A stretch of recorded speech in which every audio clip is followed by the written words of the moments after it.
Hi hello welcome back to Deepa's world. ఇవాళ hair temporary smoothening చేస్తున్నామండి. చూసారుగా ఫస్ట్ హెయిర్ ఎలా ఉందో, ఇప్పుడు చేసిన తర్వాత ఎలా ఉంటుందో అబ్జర్వ్ చేయండి. చాలా బాగుంటుందండి. ఫస్ట్ హెయిర్ వాష్ చేసి నీట్గా హెయిర్లో ఉన్నటువంటి డస్ట్ అంతా తీసేసి మంచి కండిషనర్ అప్లై చేస్తారు. మన హెయిర్కి కావాల్సిన హీట్ వేస్తాం కదండి, హీట్ ప్రొటెక్టర్ అప్లై చేసిన తర్వాత హెయిర్ స్మూత్నింగ్ చేస్తారండి. చాలా బాగుంటుంది. హెయిర్ ఎంత సిల్కీగా ఉంటుందంటే, ఇప్పుడు నవ్వే డేస్ మనకు పొల్యూషన్ ఎక్కువైపోయింది. బయట తిరిగేటప్పుడు హెయిర్ అంతా కొంచెము డస్ట్ పడిపోయి ఉంటుంది, రఫ్గా అయిపోతుందండి హెయిర్. ఇట్లాంటి టైంలో ఎప్పుడైనా అకేషనల్ వైజ్ మనము ఇట్లా స్ట్రైట్నింగ్ కానీ స్మూత్నింగ్ కానీ చేసుకుంటే చాలా బాగుంటుంది. ఒకసారి చూడండి ఎంత బాగుంటుందో. తను కొంచెం హెడ్ మసాజ్ చేయమని అడిగారు కాబట్టి హెడ్ మసాజ్ చేస్తున్నారు. చాలా చాలా బాగుంటుందండి. ఆ రిలీఫ్ ఉంటుంది హెడ్ మసాజ్ చేసేటప్పుడు. చాలా రిలీఫ్ ఉంటుంది.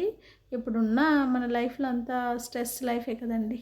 చూడండి స్ట్రైట్నింగ్ చేసిన తర్వాత ఎంత బాగుందో చూడండి. ప్లీజ్ అండి, నా ఛానల్లో మీరందరూ చూస్తున్నారు, సంతోషం. చూసిన వారందరూ సబ్స్క్రైబ్ చేసుకోండి, లైక్ చేయండి, షేర్ చేయండి, కామెంట్ చేయండి. మీ సపోర్ట్ నాకు ఎంతో అవసరం అండి. మీకోసమే నేను చేసే నా ప్రతి సర్వీస్ను మీకు కొన్ని సర్వీసెస్ తీయలేమండి, ఫేషియల్స్ లాంటివి చేయలేము, కొన్ని థ్రెడ్డింగ్, ఫేషియల్స్, వ్యాక్స్ ఇట్లాంటివి కొన్ని తీయలేము.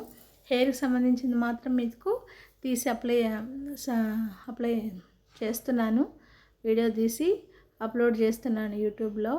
మీకోసం మీరందరూ చూసి మీకు కావాల్సిన ట్రీట్మెంట్స్ చేసుకోవడానికి వస్తారనే ఉద్దేశంతో అప్లోడ్ చేస్తున్నాను. ప్లీజ్ అండి, మీ హెల్ప్ నాకు ఉంటే చాలా బాగుంటుంది. చూడండి ఎంత నీట్గా ఉందో. చూడండి ఎంత బాగుందో చూడండి. ఫస్ట్ హెయిర్కి ఇప్పుడు హెయిర్కి చూడండి ఎంత డిఫరెన్స్ ఉందో. చాలా బాగుంటుందండి. మనము అకేషనల్లో ఏదైనా ఫంక్షన్స్ ఉన్నప్పుడు కూడా చేసుకోవచ్చు. Please subscribe my channel. Thank you.